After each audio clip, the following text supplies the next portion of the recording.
The deep black of space stretched endlessly around the human ship Tenacity. Stars flickered in the distance, cold, distant, and silent. 4 hours, the ship had drifted on patrol near the edge of human territory, where the light of known worlds faded into the unknown. Captain James Reed sat in his command chair, his eyes fixed on the screen. He was a calm man used to the quiet, but tonight something felt different. The silence wasn't peaceful. It was heavy. Waiting. Even the hum of the ship's engines felt muted, like space itself was holding its breath. "Captain," said Officer Lisa Trent, her voice breaking the quiet, "I'm picking up something strange." Reed turned his head slowly. Lisa sat at the communications console, fingers flying over glowing controls. Her brow furrowed as strange lines of data scrolled across her screen. "It's not any normal transmission. It's repeating, but not like anything I've seen before." "What kind of signal?" Reed asked. "I don't know, sir. It's musical," she said softly. Her finger pressed a control. "Putting it through now." A sound filled the bridge, sharp high-pitched tones that rose and fell like a song. But beneath the melody there was fear. Urgency. Every crew member froze. It wasn't random noise, it sounded alive. It sounded like a cry for help. The sound faded, leaving silence behind. Reed felt the hair on his arms rise. "Can we translate it?" Lisa shook her head. "No, sir. The computer doesn't recognize the language. But the pattern matches a distress signal." Reed stood, walking to her console. His reflection glimmered in the dark glass, sharp eyes, weathered face, a man who had seen too much of space. "Get me the source." Already, Navigator Tom Griffin was working at his station. His hands moved fast, eyes never leaving the map of stars before him. "Coordinates locked in, Captain." "Far." 3 days away at maximum speed. Reed frowned. The location was deep beyond charted routes, the kind of place ships avoided. "Any colonies or beacons out there?" "None, sir," Tom replied. "Empty space." For a moment Reed said nothing. By regulation he should report the signal and wait for orders. But by the time command responded, whoever sent it might already be gone. "Plot a course," he said firmly. "We're going." Officer Martin Young, head of security, looked up sharply. "Sir, that's off protocol. Shouldn't we wait for—" Reed's voice cut through the air. "Someone out there needs help. We're the closest ship. We move." No one argued after that. Orders were entered. Engines powered up. The hull trembled as the Tenacity turned toward the unknown. From the observation window, stars stretched into thin lines as the ship jumped into faster-than-light travel. The quiet returned, but it wasn't the same. Now it was the silence before a storm. Far away, light shimmered across a different world, a world not human. The crystalline towers of Luminina glowed beneath twin suns. Inside one of those towers, the High Council gathered around a circular table that pulsed with soft blue light. Their skin shimmered, their bodies made of living light. Their gestures were graceful, but tonight their movements were tense. "The distress signal has been intercepted," said Ambassador Laurel, his voice vibrating softly through the air. He looked uneasy, his light dimming around the edges. Council Leader Tala leaned forward. Her glow flickered. "By the Guardians?" Laurel hesitated. "No. Not by the Guardians." He paused, his light fading lower. "By humans." Gasps filled the chamber. Every being's glow brightened in alarm. "Humans? From Earth?" Tala asked, disbelief in her tone. "Yes," Laurel said quietly. "Our monitoring stations confirmed it. The human ship Tenacity has already changed course toward our science vessel." Silence filled the room, heavy and cold. One of the younger council members whispered, "The Deathworlders." All eyes turned toward Mentor Cree, the council's chief scientist. He raised his long, glowing hands and activated a holographic projection in the air. A blue image of Earth appeared, swirling clouds, blue oceans, white storms. "Earth," Cree began, "is classified as Deathworld 3. Its gravity is extreme. Its storms are constant. Its life forms are violent and unpredictable." The hologram changed, showing humans running, climbing, swimming through roaring seas. "These creatures evolved as pursuit predators," Cree continued. "They can run for hours, even days. They are strong, durable, and they adapt to almost anything." The council watched, their light trembling. "They survive injury that would kill most species," Cree said softly. "They heal fast. They endure pain. They are unstoppable." Council Leader Tala spoke again, her glow dim and anxious. "And now, these Deathworlders are heading for our people?" Laurel nodded slowly. Our research ship, the Starlight, was studying the radiation belts in Sector 7. They were attacked by the Void Reavers, Raiders. Captain Era followed protocol and sent an encrypted SOS to the Guardians. But something went wrong. The humans picked it up instead. Tala's glow flickered. Can we warn the Starlight? We've tried, Laurel said. The Reavers are jamming all communication. Then the humans will reach them first, Kree whispered. For a long moment no one spoke.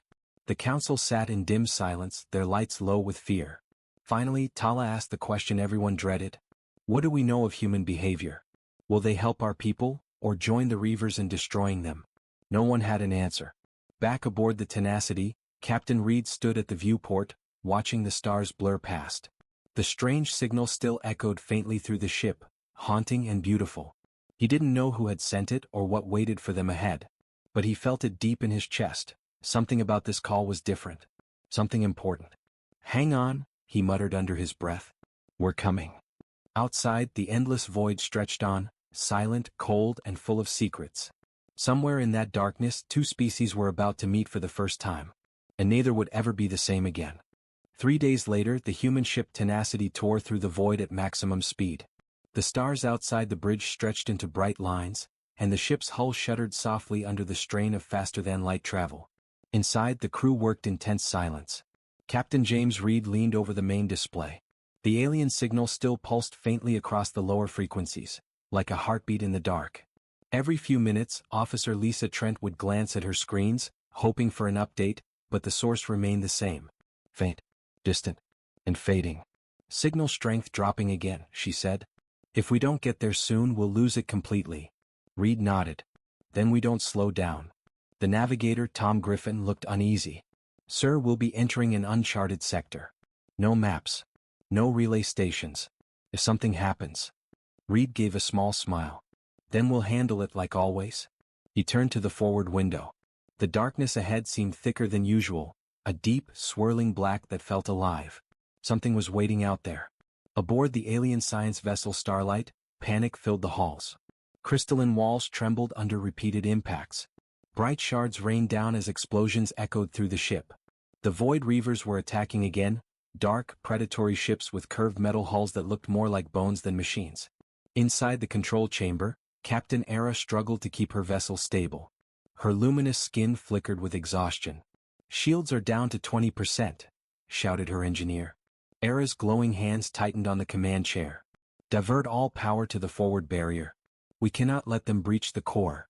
The Reaver's energy blast hit again, shaking the ship. Warning lights flared across every surface. Era's crew, scientists not soldiers, scrambled in fear. None of them were built for battle.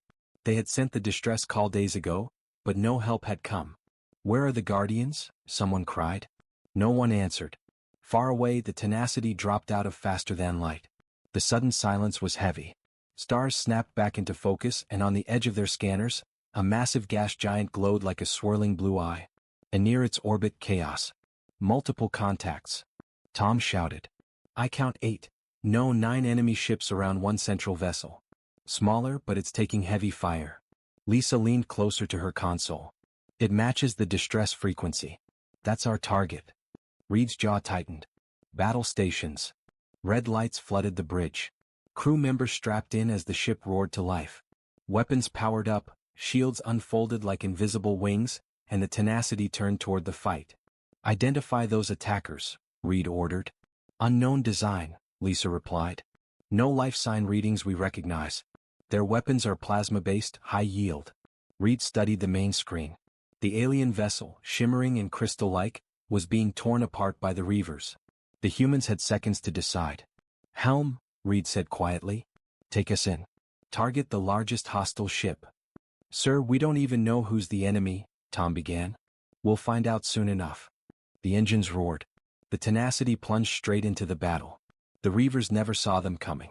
A bright lance of energy burst from the Tenacity's forward cannons, striking the nearest raider and tearing it in half.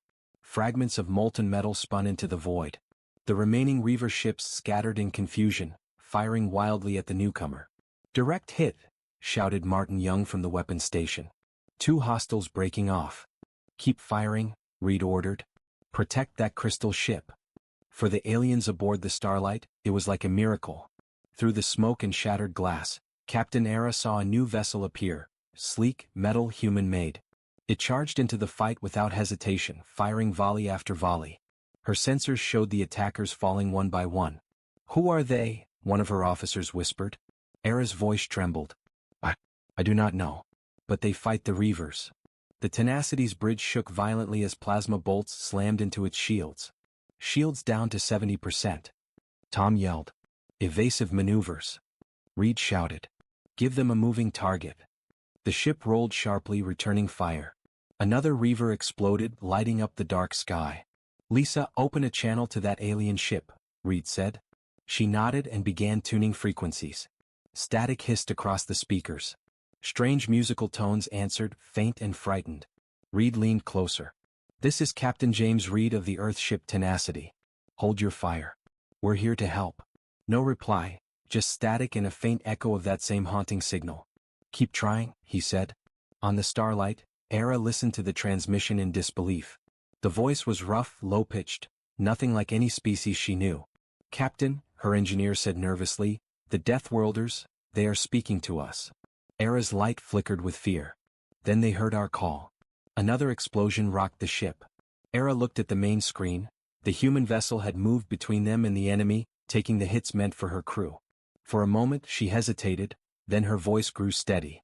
"Send them our coordinates. Let them know we are alive." Her crew stared. "But, Captain, they are." "Do it." The message reached the Tenacity. "Captain, incoming data from the alien ship," Lisa said. "Coordinates for survivors. They're asking for help." Reed didn't hesitate. "Plot a rescue vector. Cover their escape." The Tenacity charged forward again, guns blazing. One by one, the Reaver ships fell apart under precise human firepower. When the last enemy fled into the dark, the silence returned, broken only by the slow crackle of dying energy. Inside the Starlight, the crew stood in stunned silence. The Deathworlders had saved them. Era's glow softened. She whispered almost to herself, "They came to help." Her second-in-command looked uncertain. "Perhaps to study us, or to claim salvage." "No," Era said firmly. "They protected us, risked their ship for ours. That is not the act of a predator." Back on the Tenacity, Reed exhaled slowly. "Status?" "Shields holding at 40%, Martin reported. "Minor hull damage, no casualties." Reed nodded. "Good work, everyone." Lisa looked at her captain. "Sir, what now? Do we make contact?" Reed stared at the glowing crystal ship drifting nearby. Through the viewport he could see faint lights moving inside, a crew of beings watching them, just as curious, just as afraid. "We came this far," he said quietly. "Let's say hello." Cinematic outro/cliffhanger. The camera slowly zooms out into the vastness of space. Two ships, human steel and alien crystal, floating side by side. Between them, silent signals begin to pass, tentative words between two worlds. Neither species knows what comes next. But for the first time in history, Deathworlders and Lightborn beings share the same sky. The battlefield was quiet now. The fires of destroyed Reaver ships burned faintly in the dark, floating debris glowing like dying stars. The Tenacity and the Starlight drifted side by side, two very different shapes. One forged in steel, the other made of living crystal. Inside the Tenacity's bridge, the crew watched the alien vessel in silence. No one spoke. They had fought and survived, but now came the harder part, understanding who they had just saved. "Captain," said Lisa Trent, breaking the quiet. "We're receiving short pulses of light from the alien ship. It's not audio, it's visual. Repeating patterns." Reed leaned forward. "Can we translate it?" "Trying, sir. It could be a coded message, or maybe a language made of light." Reed's eyes stayed fixed on the glowing vessel. "Whatever it is, they're talking to us. Keep decoding." Tom Griffin, the navigator, looked up from his screen. "Captain, should we lower weapons? They might think we're still hostile." Reed nodded slowly. "Do it. Show them we mean no harm." On the monitors, the human ship's weapons folded away, energy fields fading to standby. The crystal ship mirrored the gesture, its glowing panels dimmed, and the harsh light of battle softened into calm blues. For the first time, the two sides faced each other in peace. Aboard the Starlight, Captain Era stood before her crew. The damage to the ship was severe, but they were alive, because of the Deathworlders. Her people still trembled with fear, their light flickering. "They are waiting," said her communication officer quietly. "The human ship has stopped firing. Their weapons are dormant." Era hesitated. "Open a visual channel." The air shimmered, forming a glowing window, a link between the two ships. On one side, luminous beings of crystal light. On the other, humans in dark uniforms, solid and shadowed. For a long moment, no one moved. Both crews simply stared, alien to each other in every way. Captain Reed broke the silence first. His voice was steady but kind. "This is Captain James Reed of the Earth vessel Tenacity. We received your distress call and came to help." The translator software on Era's side worked slowly, piecing together words from tone and rhythm. After a short pause, it returned a rough version of his message, broken but understandable. "I am Captain Era of the Starlight," she replied carefully. "You help us." Her words came through the Tenacity speakers, musical and soft like wind through glass. Reed smiled slightly. "Yes. You were under attack. We couldn't ignore that." The translator on the Tenacity played her next words, fragmented but clear enough. "You fight. Reavers. Save my crew." Reed nodded. "Glad we got here in time." On the Starlight, the crew whispered among themselves. "They speak plainly. Directly. So strange," one said. "Look how dense their bodies are," murmured another. "They're like stone creatures." Era silenced them with a wave. "They are Deathworlders," she said softly. "Everything about them is stronger, heavier. Yet they protected us." Her second-in-command asked, "Do we invite them aboard? It could be dangerous." Era's glow brightened slightly. "If they wanted to harm us, they already could have. Send the invitation." On the Tenacity, Lisa turned from her console. "Captain, we just received a transmission, coordinates and docking protocol. I think they want to meet." Reed looked around the bridge. "All right, team. Prepare a small delegation. Full suits, translators, no weapons unless necessary." Tom frowned. "Sir, are you sure? We don't know what's in that atmosphere. Or what they consider a threat." Reed gave a calm smile. "We came here because they needed help. Let's finish the job." The docking sequence began. Metal touched crystal as the airlock connected. The human crew could hear faint vibrations, almost like the alien ship was singing. The doors slid open, revealing a corridor of shimmering blue light. Captain Reed stepped through first, followed by Lisa and Martin. The air felt cool and thin, like breathing inside a dream. Walls glowed gently with soft pulses of light that responded to their footsteps. Shapes moved ahead, tall, elegant figures of pure luminescence. When they finally stood face to face, time seemed to stop. Era's glow dimmed slightly as she studied them. The humans looked solid, heavy yet calm. Their eyes were sharp and alive. Predators, yes, but not cruel. She inclined her head in greeting. "Welcome, humans of Earth." Reed bowed his head slightly. "Thank you, Captain Era. I'm glad your crew survived." Her translator repeated the words, slow but clear. Era's glow brightened. "You saved us. We feared you." Reed raised an eyebrow. "Feared us?" She hesitated. "You are from a death world. Our records say, nothing survives there without great power." Reed chuckled softly. "You're not wrong. It's a tough place. But sometimes hardship makes people learn to help others." Era's light flickered thoughtfully. "Perhaps we judged too soon." Elsewhere, high above Luminina, the council watched the meeting through a projection feed. Ambassador Laurel's glow dimmed with disbelief. "They actually met. The humans are inside our ship." Council leader Tala whispered, "Impossible. Deathworlders do not seek peace. They conquer." Mentor Kree studied the display closely.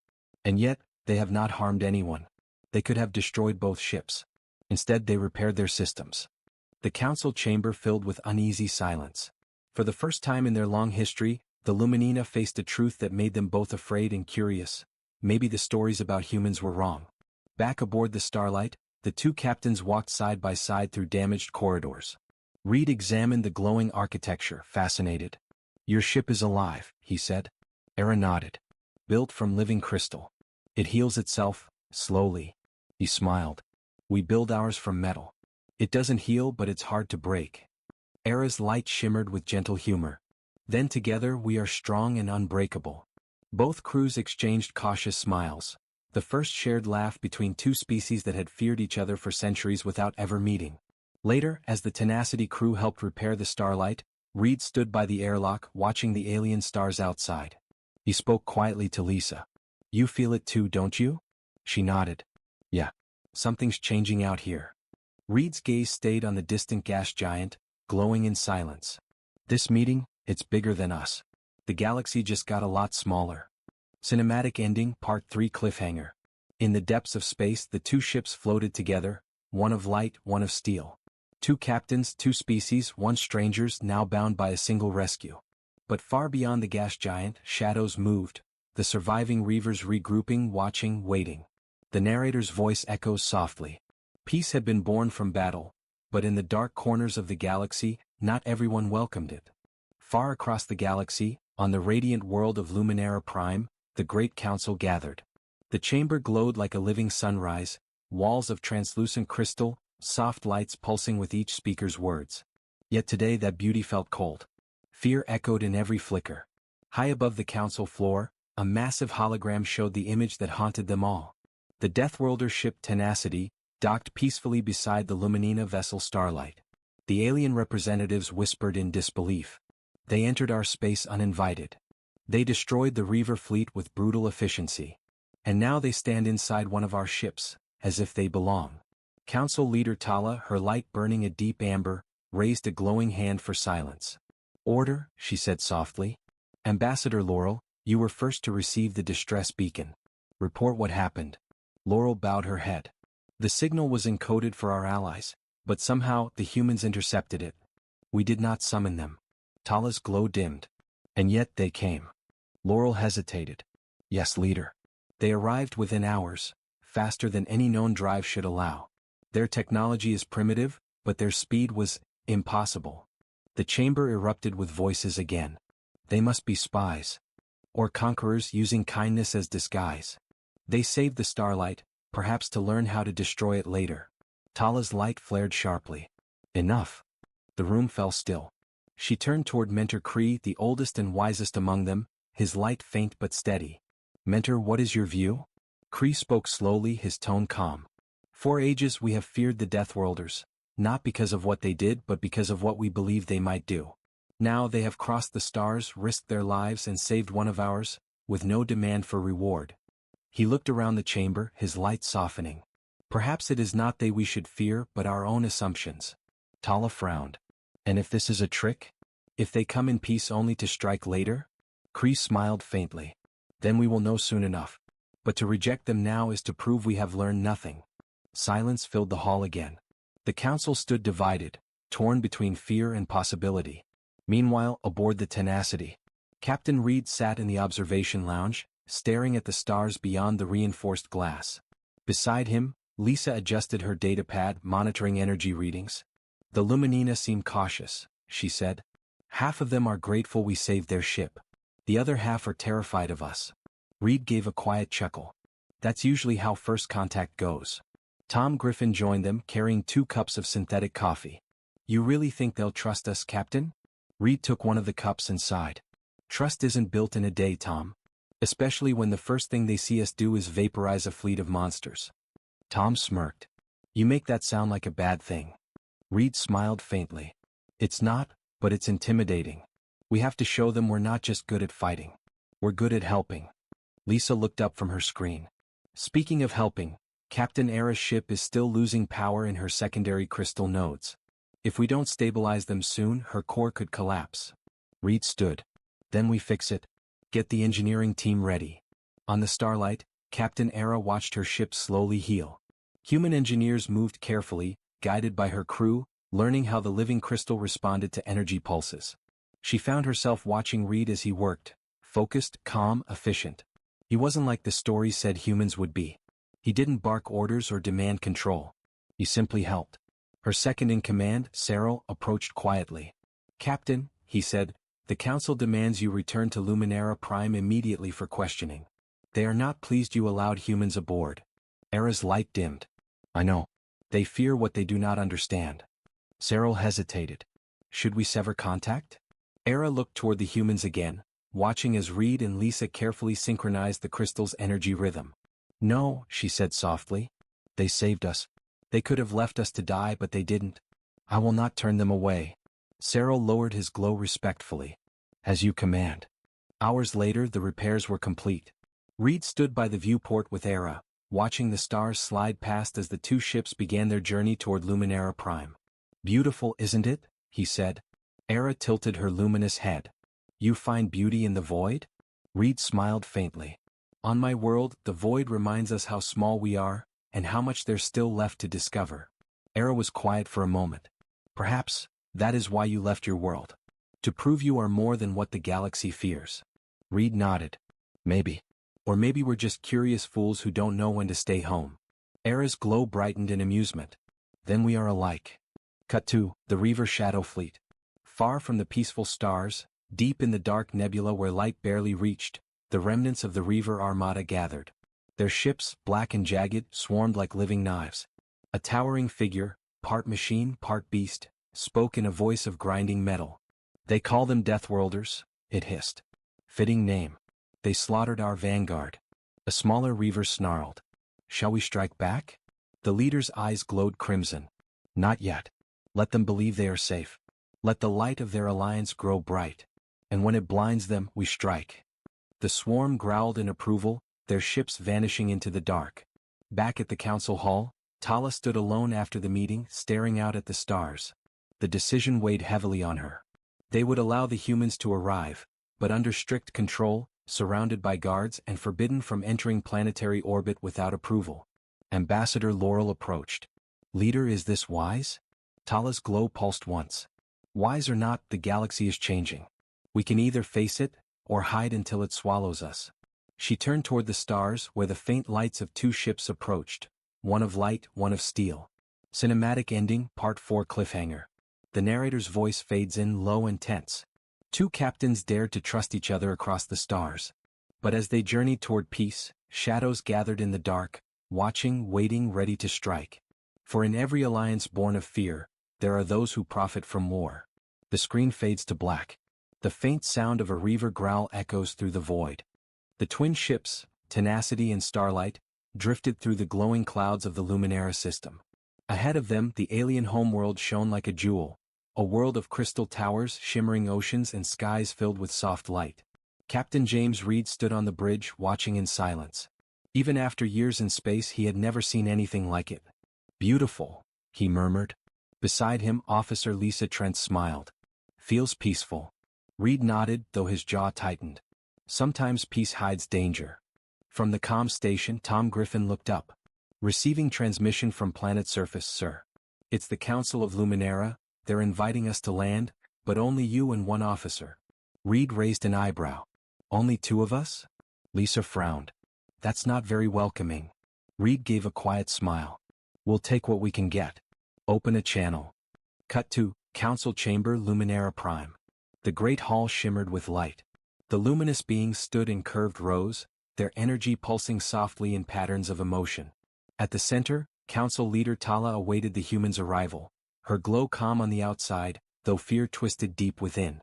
The doors slid open. Captain Reed and Lisa stepped in, guided by two tall guards. Their footsteps echoed sharply against the smooth floor. The aliens fell silent. Every pair of radiant eyes turned toward the humans, studying, judging, afraid. Reed stopped before Tala, standing straight but respectful. "Captain James Reed, Earth Federation Navy. Thank you for receiving us." Tala inclined her head, her glow dimming slightly. "You cross our borders without permission, destroy an enemy fleet, and repair one of our sacred vessels. Some would call that bold." Reed met her gaze steadily. "Some would call it the right thing to do." A low hum passed through the council. Surprise, disapproval, curiosity. Tala's light flickered. "You act quickly, Captain. Perhaps too quickly." Reed didn't flinch. "When people are dying, I don't wait for permission." Lisa noticed the murmur growing louder, distrust, anger, fear. She whispered, "They think we're dangerous." Reed replied quietly, "Maybe they're right. But danger isn't always evil." At that moment, Ambassador Laurel stepped forward. His glow was faint, a sign of worry. "Leader Tala, permission to speak?" "Granted." Laurel turned toward the council. "These humans did not come to conquer. They came because they heard our cry for help. Without them, the Starlight would have been destroyed. We owe them gratitude, not suspicion." Several council members whispered nervously. "They destroyed the Reavers too easily. What if they turn those weapons on us? They are Deathworlders, creatures of violence." Mentor Kree raised his glowing hand. And yet they used that violence to protect. Remember that. The hall quieted again. Tala's eyes glowed brighter. Captain Reed, she said slowly, perhaps you speak truth. But your arrival has not gone unnoticed. The galaxy watches. The Reavers will not rest after what you did. You may have brought danger to our world. Reed's voice was steady. Or maybe we brought a warning. Cut to orbit above Luminara Prime. Aboard the Tenacity, Martin Young monitored the ship's sensors. Something's wrong, he muttered. He tapped the console again. Faint energy spikes appeared on his screen. Lisa, you seeing this? He said through comms. Her voice came back, slightly distorted. Negative. What's happening? Unidentified contacts in high orbit. 3, no 5 signatures. Could be cloaked ships. He ran diagnostics, but the readings flickered, vanishing again. Then for a brief second he saw it clearly, a sharp triangular silhouette moving through the upper atmosphere. Reavers, he whispered. They found us. Back in the council hall. Tala was about to continue when her assistant rushed in, light flickering wildly. Leader. Planetary defense grid is detecting movement, unidentified ships entering upper orbit. Gasps echoed across the chamber. Reed's expression hardened. Reavers. Tala turned sharply toward him. You knew. Reed shook his head. We destroyed their fleet, but someone survived. They followed our trail. The chamber filled with panic. Laurel's voice rose over the chaos. They're targeting the city? Shields are not responding. Reed grabbed his communicator. Tenacity. Launch defensive grid. Protect the planet. Aboard the Tenacity. Martin's fingers flew over the controls. Weapons online, Captain. Targeting hostiles. The ship's cannons roared, streaks of plasma lighting the dark sky. 3 Reaver ships exploded instantly, but 2 slipped through, diving toward the planet. Lisa. Martin shouted over comms. They're heading for your location. Get out of there. On the ground. The sky above the council hall flashed red. Explosions thundered as shards of burning debris streaked through the clouds. Tala's comm broke at last. Guards. Evacuate the lower levels. Reed turned to Lisa. Get the council to safety. I'll try to contact the ship. Lisa grabbed Tala's arm. Come with us, please. But Tala resisted, glowing fiercely. This is our home. I will not run. Reed looked at her, then at the burning sky above. Then we stand together. The attack. A massive explosion rocked the building. Crystal walls shattered. Fragments of light rained down like glowing snow. Outside, the first Reaver dropships descended, dark and jagged, landing amid chaos. Armored figures poured out, weapons glowing with sickly red light. Reed drew his sidearm, a compact plasma pistol. Lisa took cover beside a collapsed pillar. Tala watched in awe as the human moved. He wasn't a monster, he was a soldier. Focused, brave, relentless. Every shot he fired was precise. Every move to protect. Alien guards joined the fight, their light flaring brightly as they struck the attackers with energy pulses. Together, human and Luminina fought side by side. For the first time, fear turned into unity. Meanwhile, in orbit, the Tenacity engaged the remaining ships in a desperate dogfight. Martin's voice crackled through static. Captain, we're holding the line, but we can't keep them off forever. Below, the planet glowed with bursts of light, explosions, gunfire, firestorms. Inside the ruined council hall, smoke filled the air. Reed crouched beside Tala, who was bleeding light from a wound in her arm. You're hurt, he said. It is nothing, she whispered weakly. You fight not for conquest, but for life. Reed helped her stand. That's what humans do. Lisa's voice echoed from across the hall. Captain. More hostiles incoming. Reed turned. Tenacity, this is Reed, bring the storm. Above the city. The Tenacity descended low over the capital, engines burning bright. Its cannons unleashed a barrage of blue fire, tearing through the Reaver ships. In moments the sky cleared. The remaining attackers scattered into the void. Silence after the storm. Hours later the fires dimmed. The city stood scarred but alive. The humans had not come to destroy, they had come to save. Tala stood among the ruins, her light soft and trembling. She looked at Reed and said quietly, perhaps the galaxy was wrong about your kind. Reed smiled faintly. Maybe. But we've still got a lot to prove. Final scene, Part 5 cliffhanger. Far above, hidden beyond the planet's shadow, a single dark ship watched, larger than the rest. Inside, A shadowy Reaver commander spoke through distorted static. They survived again. These Deathworlders are stronger than we thought. Very well. Let them celebrate their victory. We will show them what true fear is. The world of Luminara Prime still burned in places. Smoke rose from the shattered towers, and the once peaceful sky was scarred with trails of ash and fire. But the Reavers were gone, for now. Captain James Reed stood on the surface beside his ship, watching the sunrise. Golden light reflected off the glassy ruins. For the first time in days the air felt still. Behind him, Lisa Trent walked up, her uniform torn and scorched. "We lost good people," she said softly. "Luminina too." Reed nodded. "And if we don't act fast we'll lose more." Lisa looked at him. "You think they'll come back?" "They always do," Reed said quietly. "But next time, we'll be ready." Cut to Council Hall ruins. The surviving members of the Luminara Council had gathered inside a damaged chamber. Their once glowing walls were dim now, cracked and dark. Leader Tala stood tall, her light flickering weakly. She looked at Reed, standing among them, a human covered in soot and blood but unbroken. "You saved us," she said, voice trembling. "And still many here do not understand why." Reed looked around. "You sent a call for help." "We answered." Mentor Kree stepped forward. "But you had nothing to gain. No treaty, no trade, no alliance." Reed smiled faintly. "You don't help people for profit. You do it because it's right." The room fell silent. Then Tala bowed her head. "Perhaps that is why your species survives on a death world." Her light brightened. "Captain Reed, the Council has voted. We ask that humanity stand with us. Not as saviors, but as allies." Reed exchanged a look with Lisa, a flicker of surprise then pride. "You have our word," he said. Cut to the Reaver Warfleet. Far away in the cold void between stars, dozens of black warships floated in formation. At their center was the massive command vessel Oblivion's Edge, glowing red from its core. Inside, Commander Vorax, leader of the Void Reavers, watched holograms of Luminara Prime's destruction. His metal jaws clicked as he snarled. "Humans," he growled. "Primitive beasts from a cursed world, yet they destroyed an entire strike fleet."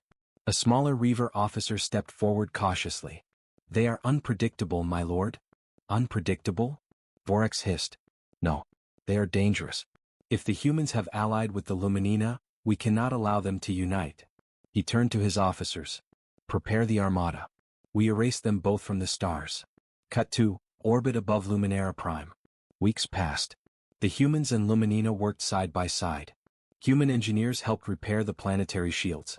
Luminina scientists shared advanced reactor designs.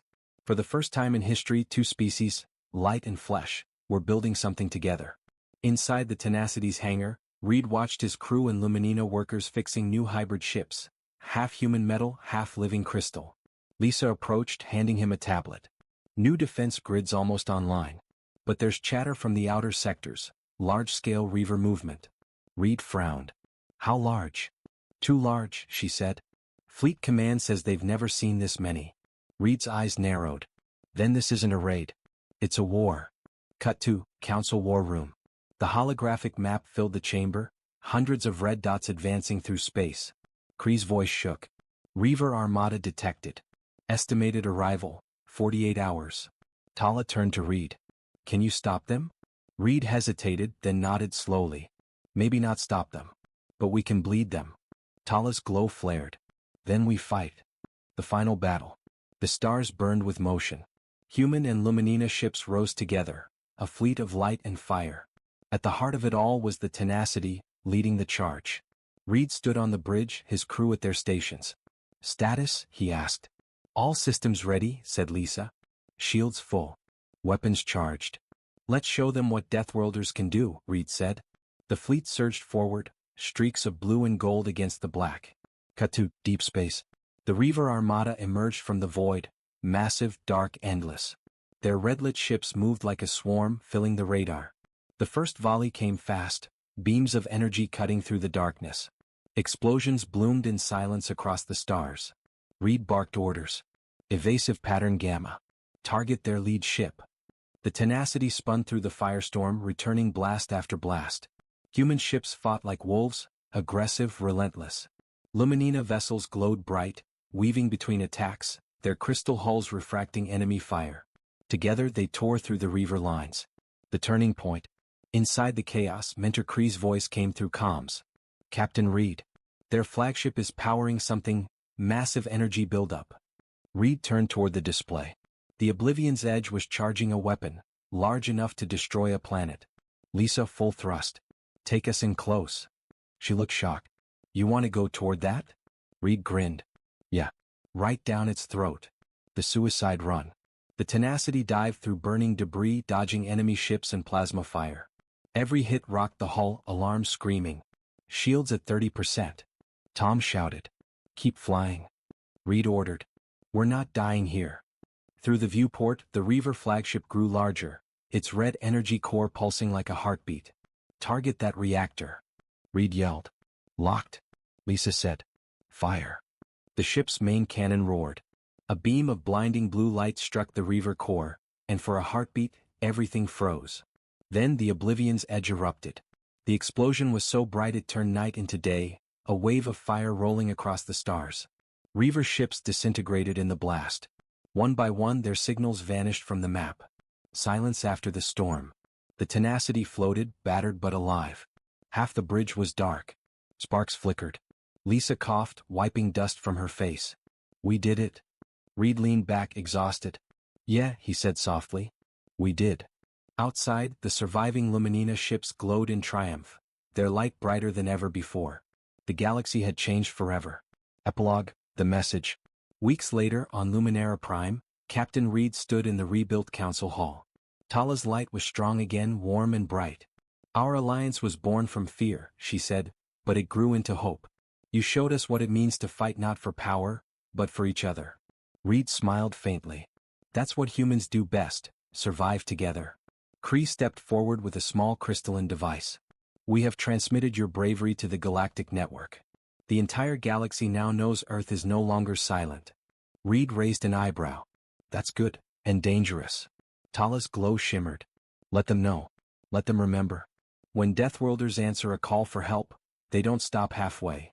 Reed turned to look at the stars beyond the window, infinite, waiting, full of secrets. Then let's see who calls next, he said. The camera pulled back, showing the Tenacity and the Luminina fleet drifting together through the endless dark. Across the stars, a new signal pulsed. This time, not a cry for help, but a message of unity. To all worlds who hear this, you are not alone. Fade to black. End of series, HFY Sci-Fi story, and SOS Across the Stars.